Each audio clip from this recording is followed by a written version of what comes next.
Hi, this is Karen O'Brien, and I wanted to just talk about what's new with FLO-2D.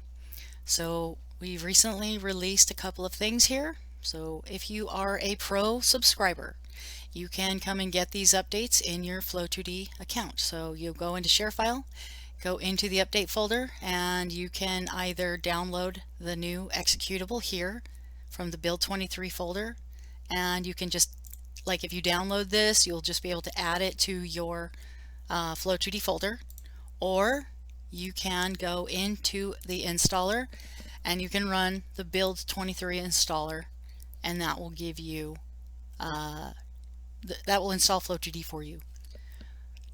Let's see what else is going on in here. That's basically it. Okay, FLO-2D Pro update. One more thing. I added the FLO-2D plugin. I added the experimental plugin to that location. So you can see here, this is v1.0.0 experimental.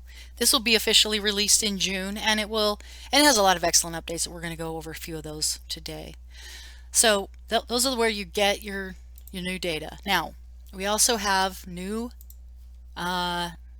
new training files. So if you are interested in running the demo version because you want to just try FLO-2D out, you can go to the demo model.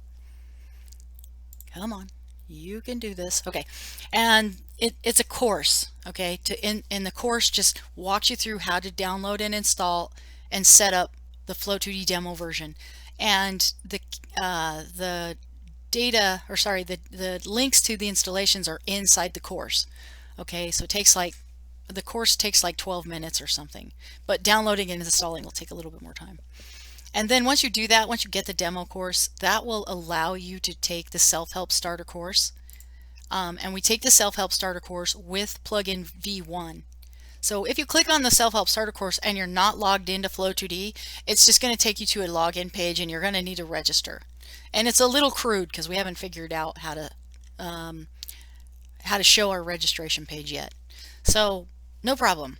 It's a pretty sweet course. So you'll click enroll or start learning or whatever. I'm going to click continue learning, and you see here that it has getting started, backup and recovery, hydrology, channels, storm drain, buildings, walls. So if you're not interested in urban modeling, then you just skip the ones that are urban. Okay, so you can do getting started, backup and recovery, hydrology, channels, skip these two and go ahead and do hydraulic structures.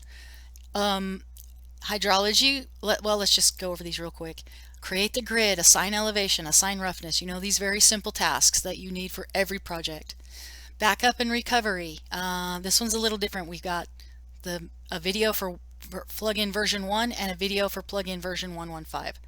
They're both really short and easy. I highly recommend using recovery if you're just getting started. Hydrology, new things, okay? Add an inflow node, add rainfall, but also two new lessons. Assign curve number infiltration, assign Horton infiltration, and there's 3 different ways to assign green amp infiltration, and this video covers all 3 of them. And then control variables, export and run. That's hydrology. Channels, this is also new. You can skip import RAS unless you have a RAS channel to import. Otherwise, skip it.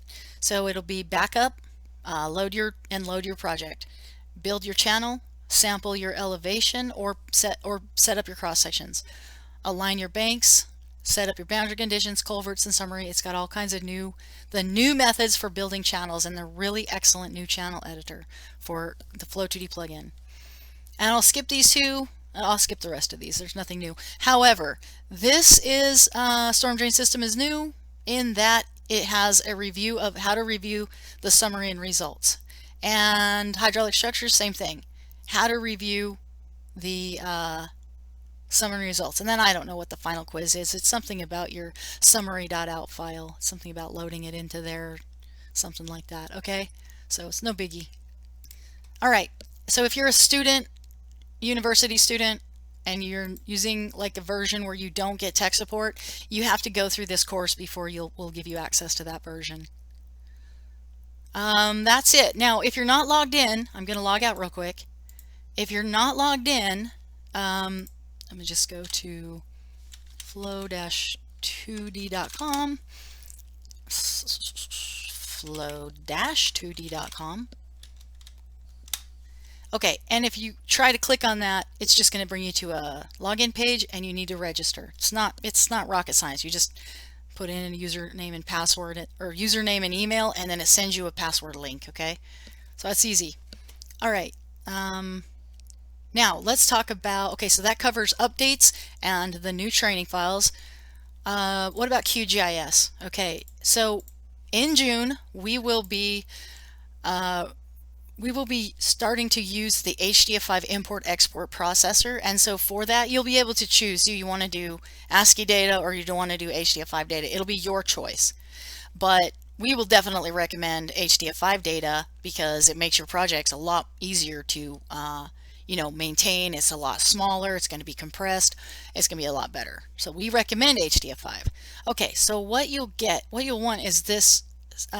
This is called the network installer for Windows, and you'll click on this and it's going to download the network installer, and it works a little bit different. So this is your standalone installer for QGIS. As you can see, it's pretty huge. It's like a gigabyte, and the network installer is just like less than a megabyte.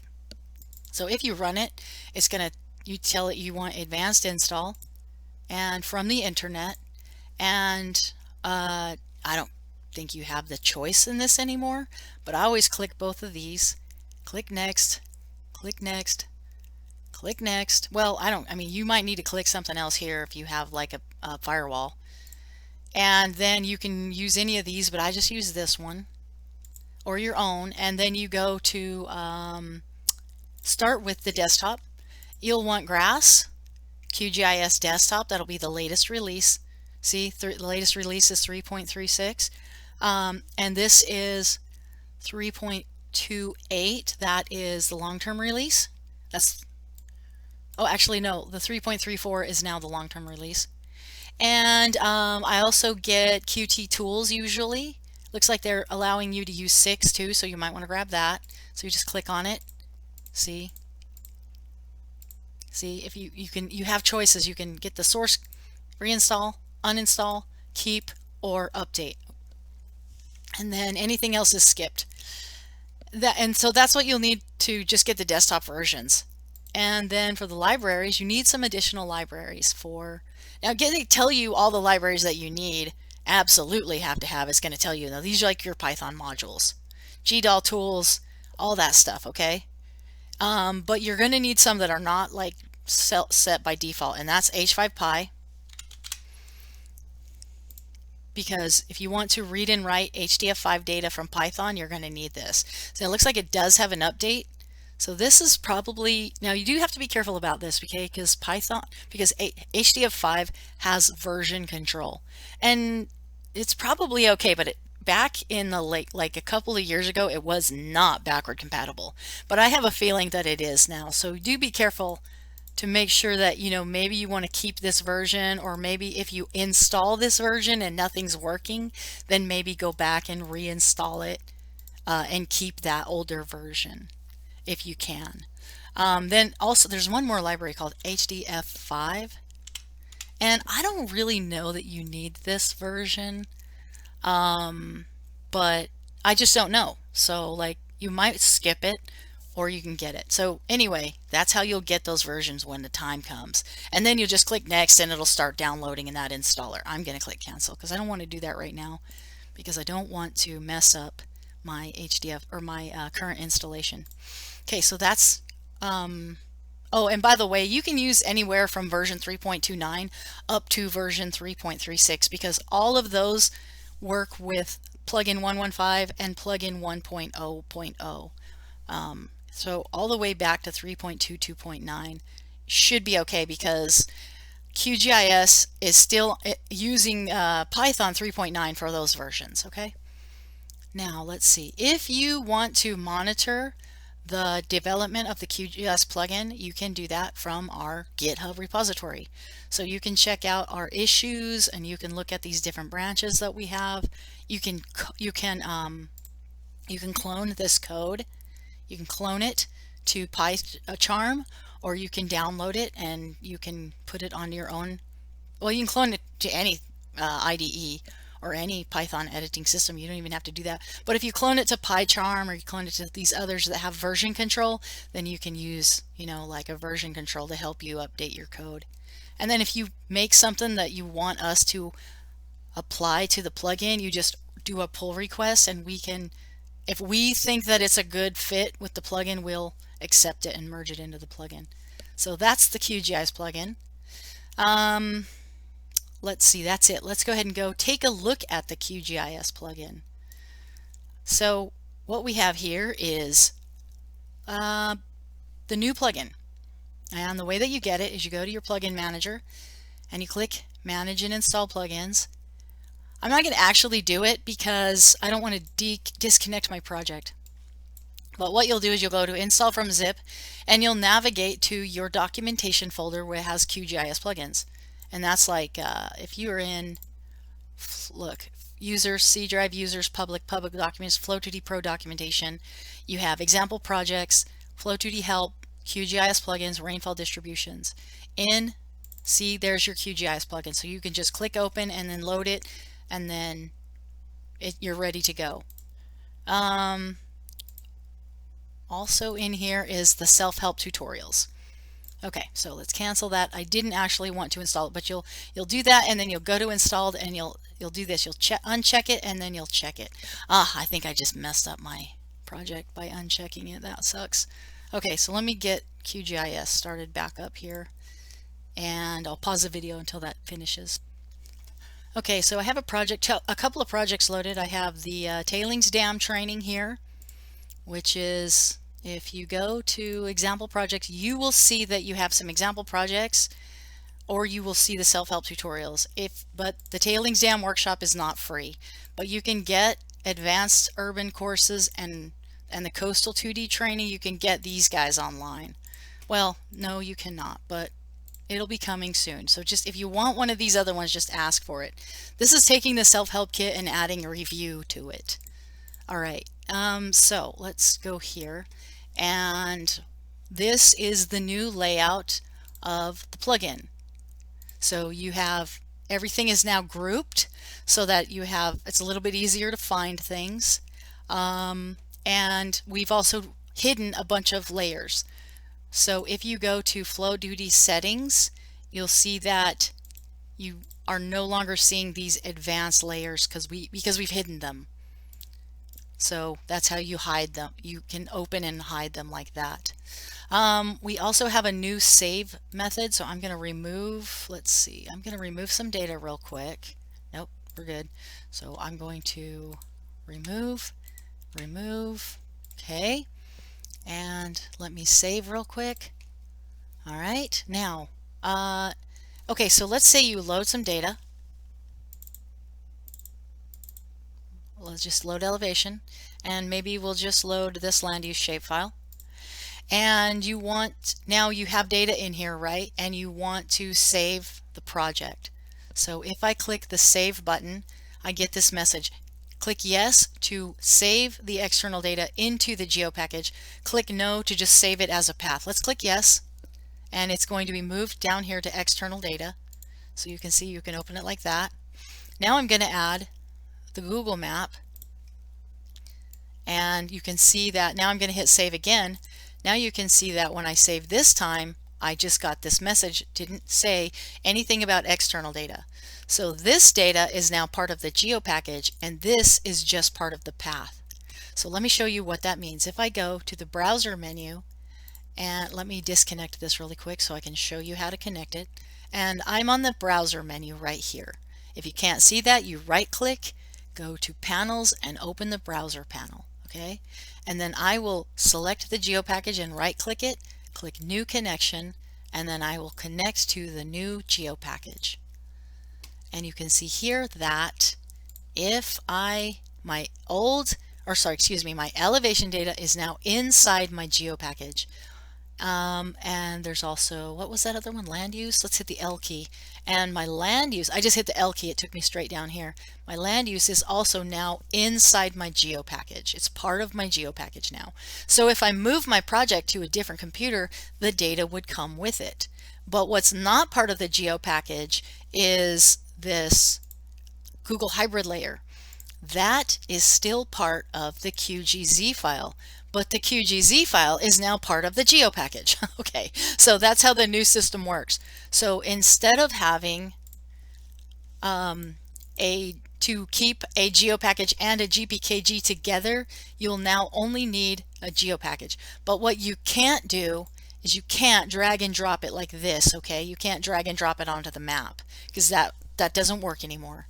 So instead, you use these three buttons: open new project to start a new project, open project to open an old geo package, and you can use geo package management to remove layers that you no longer need.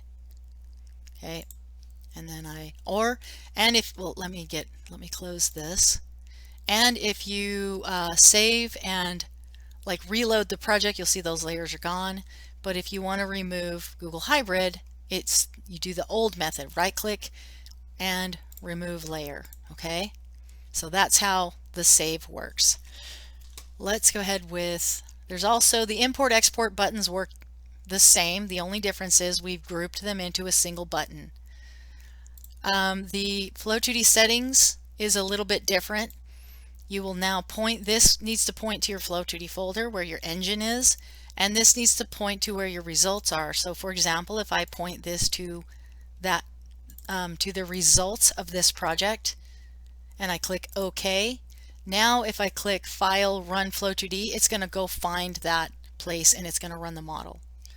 If I do quick run, it'll do something different. If I do quick run, it will, let me do this. I'm going to put this into a folder called quick run. And let's uncheck that, looks like, and we'll uncheck that, I guess, and we click OK. And that is going to run, I don't know if this model is any good or not, but yeah, it looks like it's going to run it. So it looks like it's going to run a rainfall model on that tailings dam failure. So I will close this now because that was just quick run, just an easy way to run a model. And or you can export and you can use run FLO-2D because quick run does not work on storm drain models.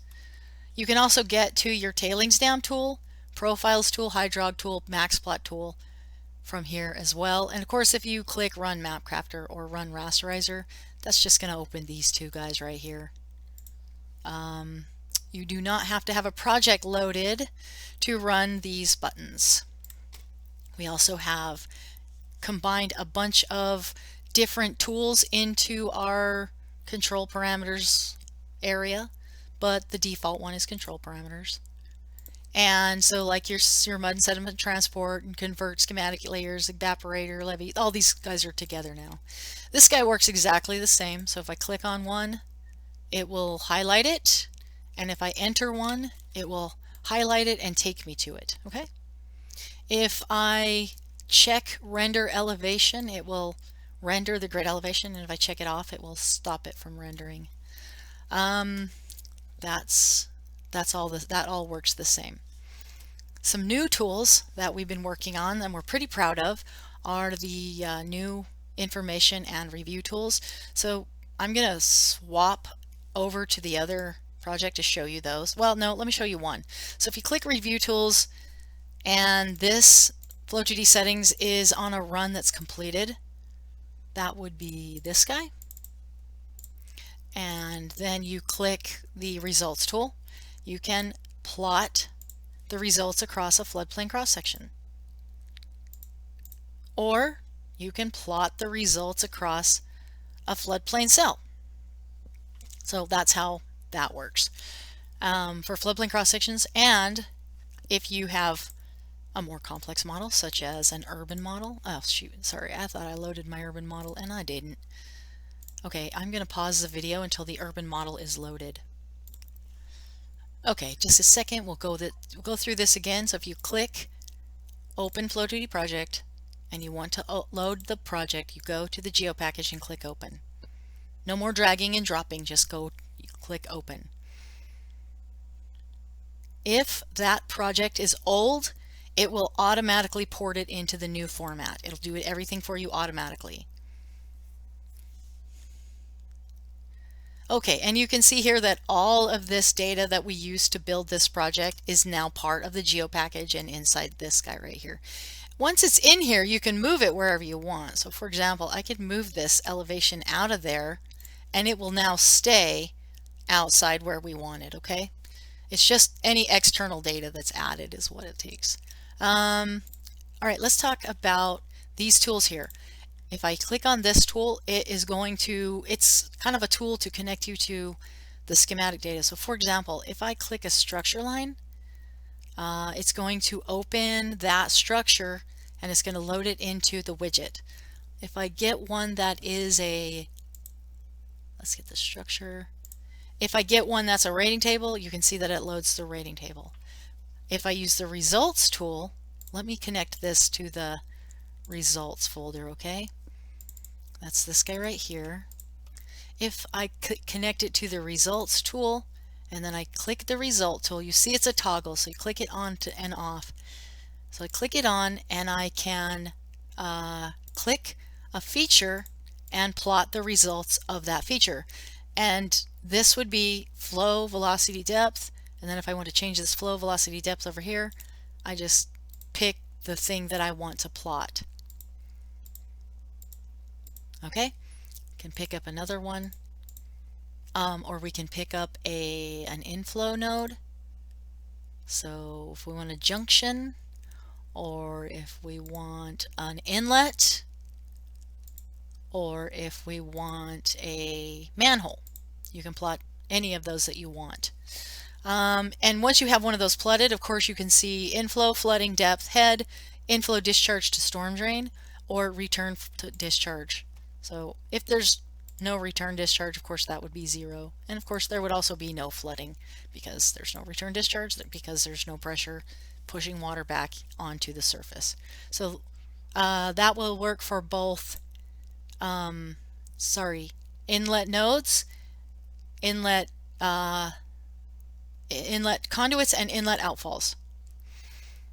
It will also work for hydraulic structures. So that would be the discharge past that structure, and channels.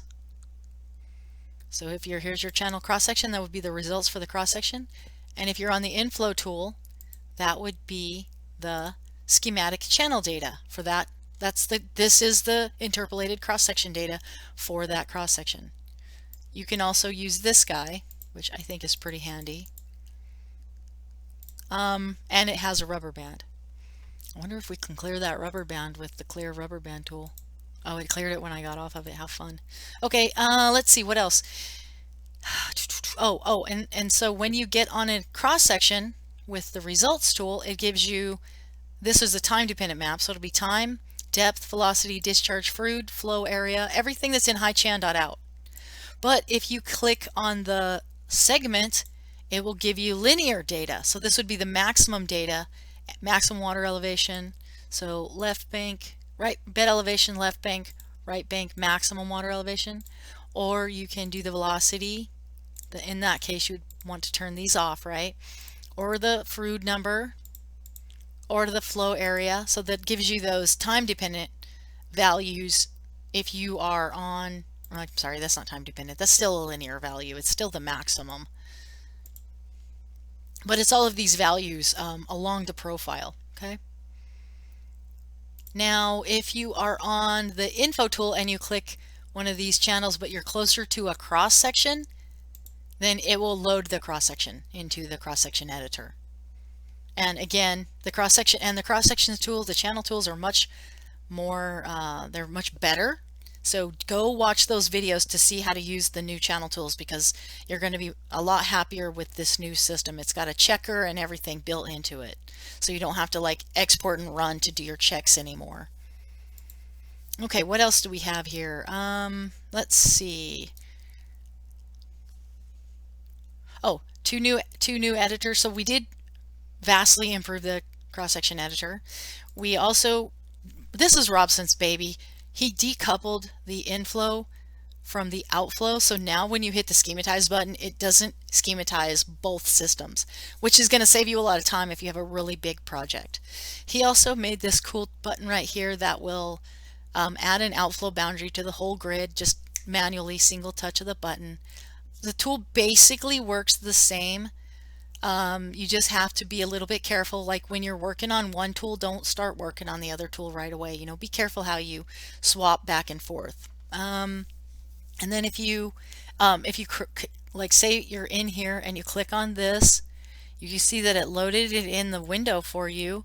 But one of the, let's see, this is the Grover in basin, and this is the this is like a stepped hydrograph for the channel. And well, shoot, I forgot what I was going to say. Well, oh, I'm sorry. And so like you see here when you're on here, you see that rubber bands, and it used to be kind of annoying that that rubber band would stay on, especially if it was on a polygon boundary. It'd be really annoying because that would be bright red. And you can clear that, you can now brush off and clean off that, that rubber band. So that's really nice. There's also new, I haven't really talked about it much, but the infiltration editor is now a lot different. So it uses now d theta, normal and dry for green and amped. But if you uncheck this, it goes back to the old method where the d theta, normal, dry, and the PSIF are calculated from the hydraulic conductivity. So it's got both options. It also has opportunity to, like, so that works in Arizona, Nevada, really, not so much everywhere else. But if you're anywhere else, you can just go to the Sergio data and you can download and calculate green amped infiltration data using the Sergio and OpenStreetMap data, and it really works great. So I'm going to cancel that. I don't want to talk about that until I'm actually talking about infiltration because it takes too long.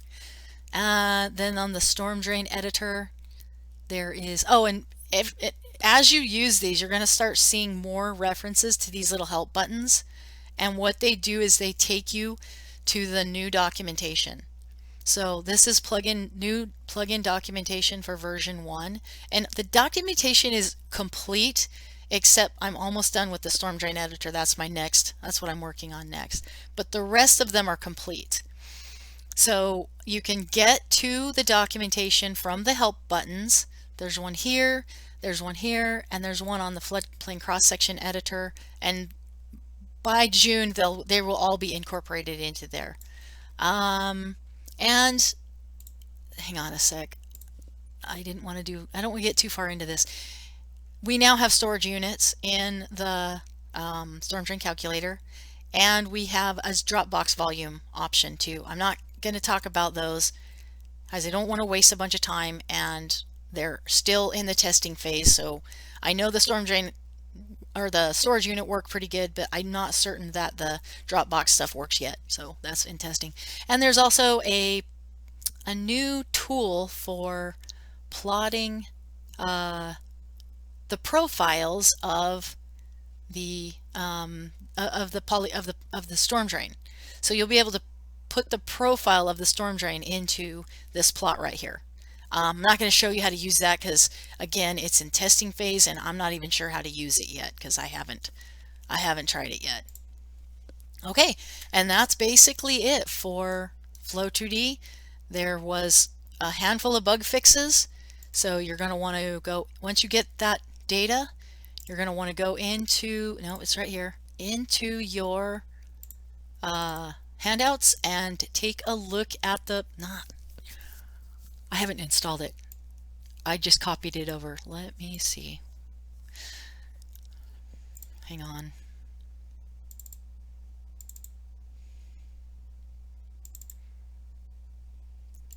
Yeah, right here. The revisions list, and just open that up and go to the bottom of the Flow Pro to see. I think there's 4 or 5 issues that we fixed with this particular version of the plugin of the code. Not the plugin, sorry. This is the FLO-2D engine, and it's a little old. There we go. So anything that's blue has been exported or has been made. So grid element surface area expanded. Looks like a warning message was added for hydraulic structures that have a D line. The dam breach volume.out had something was wrong with the reporting of the dam breach volume.out for erosion models. We fixed that. The the floodplain cross-section hydraulics was being written to high cross dot out incorrectly when the flow was backwards.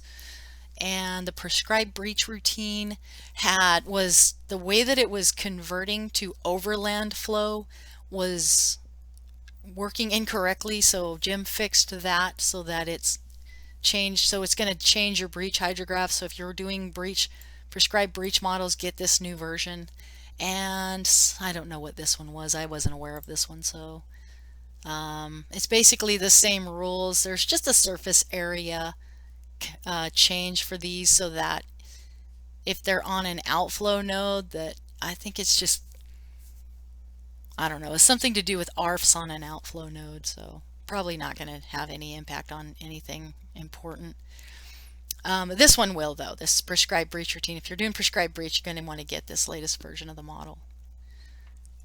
Okay, that's it. So I will close down this video and post it to YouTube.